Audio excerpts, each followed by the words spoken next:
ကျွန်တော်တို့လူတိုင်းမှာအိမ်မက်တွေကိုစီရှိရဲ့အလုပ်တွေလုပ်ချင်တဲ့အလုပ်တွေအများကြီးရှိရပေါ့နော်ဒါပေမဲ့ကျွန်တော်တို့ကညဘက်ရောက်သွားပြီဆိုရင်ကိုဘာတွေလုပ်ပြီးသွားပြီလဲဆိုပြန်ပြီးလိုက်တဲ့အခါမှာအဲ့လိုဘာမှရေရမလုပ်ဖြစ်တာရှိရပေါ့နော်အဲ့လိုမျိုးကြုံမှုကြလားမသိဘူးအားလုံးပဲမေးလာပါခင်ဗျာကျွန်တော်တို့ JLS ပါကျွန်တော်ဒီနေ့ JLS Insight မှာဘာကိုမျှဝေပေးသွားမလဲဆိုတော့ကျွန်တော်တို့ကအလုပ်လုပ်ချင်တာတွေအများများတယ်ဖြစ်ချင်တဲ့အိမ်မက်တွေများတယ်ဒါပေမဲ့ဘာတစ်ခုမှရေရမလုပ်ဖြစ်လိုက်ဘူးအချိန်ကြီးဘယ်လိုကုန်သွားမလဲမသိဘူးဆိုတဲ့လူတွေအတွက်ကျွန်တော်တို့ဘယ်လိုဖြည့်ရှင်းကြမလဲပြီးတော့ဘယ်လိုမျိုးလုပ်ရင်ပို့ပြီးတော့ထိအောင်မလဲဆိုတာလေးကိုကျွန်တော်ကိုယ်တိုင်လုပ်ဖြစ်တာလေးနဲ့ပတ်သက်ပြီးတော့မျှဝေပေးသွားမှာဖြစ်ပါတယ်ကျွန်တော်တို့လူတိုင်းမှာအိမ်မက်တွေကိုစီရှိရဲ့အလုပ်တွေလုပ်ချင်တဲ့အလုပ်တွေအများကြီးရှိရပေါ့နော်ဒါပေမဲ့ကျွန်တော်တို့ကညဘက်ရောက်သွားပြီဆိုရင်ကိုဘာတွေလုပ်ပြီးသွားပြီလဲဆိုပြန်ပြီးလိုက်တဲ့အခါမှာအဲ့လိုဘာမှရေရမလုပ်ဖြစ်တာရှိရပေါ့နော်အဲ့လိုမျိုးကြုံမှုကြလားမသိဘူးအဲ့ဒါဘာကြောင့်လဲဆိုတော့ကျွန်တော်တို့ကအလုံးမလုပ်တာမဟုတ်ဘဲနဲ့ကျွန်တော်တို့က focus ပြောင်းနေလို့ဖြစ်ပါတယ်အဲ့တော့ကျွန်တော်တို့တကယ်လုပ်ရမယ့်အရာတွေကို focus ပြောင်းနေလို့ဖြစ်ပါတယ်အဲ့ဒီဟာကိုကျွန်တော်တို့ဘယ်လိုဖြည့်ရှင်းကြမလဲဆိုတော့ကျွန်တော်လုပ်ဖြစ်တဲ့ပုံစံလေးကိုကျွန်တော်အရင်ဆုံးမျှဝေပေးမှာပေါ့နော်ပထမဦးဆုံးအနေနဲ့ကျွန်တော်တို့ဖြစ်ချင်တဲ့ဟာတွေကျွန်တော်လုပ်ချင်တဲ့ဟာတွေကိုအရင်ဆုံးစိတ်ထဲမှာပဲမထားဘဲနဲ့အရင်ဆုံးစာရွက်ပုံမှာဖြစ်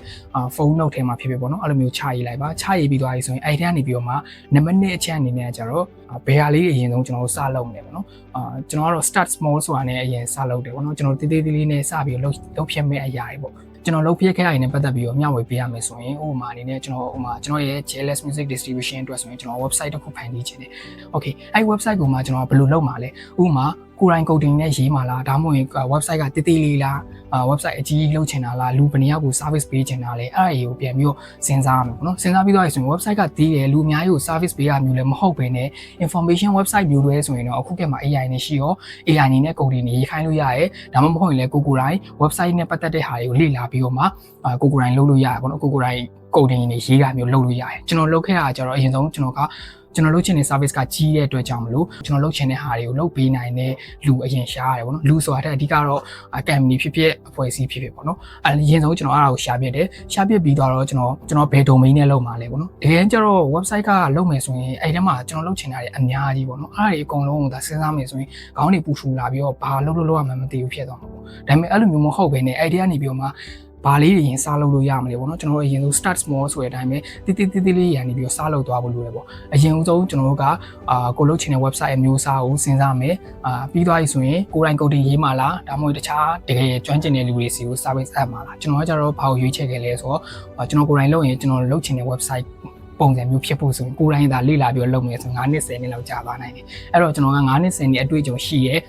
team တစ်ခုကိုရှာပြီးတော့မှအဲ့လိုမျိုး company တစ်ခုကိုရှာပြီးတော့မှအလုပ်အပ်လိုက်တယ် service အပ်လိုက်တယ်ပေါ့နော်အပ်ပြီးတော့မှကျွန်တော်လိုအပ်တဲ့ domain ကိစ္စတွေ server ကိစ္စတွေ website အတွက်လိုအပ်တာတွေကို step by step လုပ်သွားတယ်အဲ့တော့ကျွန်တော်ရှင်းနှစ်မှာအဲ့ဒါကြီးလုပ်ခဲ့ရဖြစ်တဲ့ကြောင့်90%ထိပြီးသွားပြီဗျအခုဆိုရင်အခုဒီ2025ကုန်သွားတဲ့အချိန်မှာ90%လောက်ထိပြီးသွားပြီကျွန်တော်ကတော့2026မှာအဲ့ဒီ website ကိုလက်စားတက်ပြီးတော့ public မှာ launch လုပ်ဖို့အတွက်ကိုရည်ရွယ်ထားရပေါ့နော်ဒါဆိုရင်ဒါကျွန်တော်လုပ်ဖြစ်ခဲ့ဥပမာလေးနဲ့ရှင်းပြီးတော့ပြောပြအောင်အဲ့တော့ကျွန်တော်တို့ကလုပ်ချင်တဲ့ຢာတွေများတယ်ဆိုရင်အရင်ဆုံ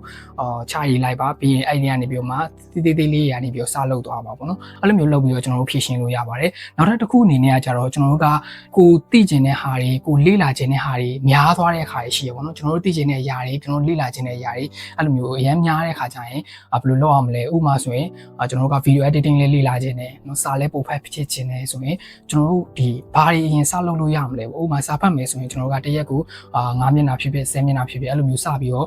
step by step လုပ်သွားလို့ရပါဘောနော်ဒါဆိုရင်နောက်ပိုင်းကျရင်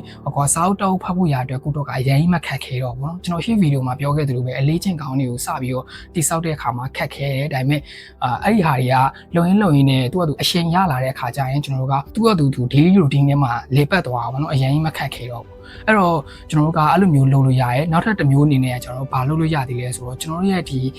အရေးကြီးတဲ့အရာတွေကိုပဲတင်မလားအဲ့လိုခွဲပြီးတော့လုပ်တာမျိုးပေါ့ဥပမာကျွန်တော်တို့တစ်ခါကြရင် English စာဖြစ်ဒါမှမဟုတ်တစ်ခုလေ့လာခြင်းနဲ့ပြီးတော့ကိုလုပ်ခြင်းတဲ့အလုပ်တွေလည်းရှိရဲပြီးတော့တခြားကိုမှဖြစ်ခြင်းတဲ့အိမ်မက်တွေလည်းရှိရဲဆိုအဲ့ဒီຢာတွေရဲ့တရားမှာကျွန်တော်တို့ကတကယ်တေးလေးကနေပြီးတော့စပြီးတော့အကောင့်တွေဖော်လို့ရမယ့်ຢာလေးကို step by step လုပ်သွားပြီးတော့မှအဲ့လို focus ပြောက်တဲ့ပြဿနာကိုဖြေရှင်းလို့ရပါပေါ့အခုတော်တော်များကြုံရတာကြောင့် focus ပြောက်သွားပြီဆိုရင် ဘာမှမလုပ်ချင်တော့ဘူးအဲ့လိုမျိုးပဲဒီတိုင်းပဲတနေ့ကုန်ဖုန်းကြည့်ပြီးတော့ချိန်ကုန်သွားတဲ့ဟာတွေအရင်များရပေါ့နော်အဲ့လိုမျိုးမဖြစ်ဘဲနဲ့ကျွန်တော်တို့ကတကယ်ကိုယ့်ရဲ့အချိန်တွေကိုတေချာစီမံခန့်ခွဲပြီးတော့မှတစ်ခုချင်းစီလုပ်သွားမယ်ဆိုရင်အလုပ်တွေလည်းအများကြီးပြီးမယ်ပြီးတော့ကျွန်တော်တို့လူချင်းတဲ့ကြီးမှန်းချက်ပိုင်းနိုင်တွေကိုလည်းရမှာဖြစ်ပါတယ်။ Okay အဲ့တော့ကျွန်တော်ဒီဗီဒီယိုမှာကျွန်တော်ကိုယ်တိုင်လုပ်ဖြစ်တဲ့ focus ပြောက်တဲ့ပြဿနာနဲ့ပတ်သက်ပြီးတော့ဘယ်လိုဖြေရှင်းလဲဆိုတာကိုကျွန်တော်မျှဝေပေးသွားဖြစ်ပါတယ်။အခုကျွန်တော်ပြောခဲ့တဲ့ထဲမှာလည်းအမပါသွားရှင်လည်းနားလည်ပေးဖို့ပြောချင်ပါတယ်။ကျွန်တော်နောက်ဗီဒီယိုမှာထပ်ဆုံပါမယ်။အားလုံးကျေးဇူးအများကြီးတင်ပါတယ်ခင်ဗျာ။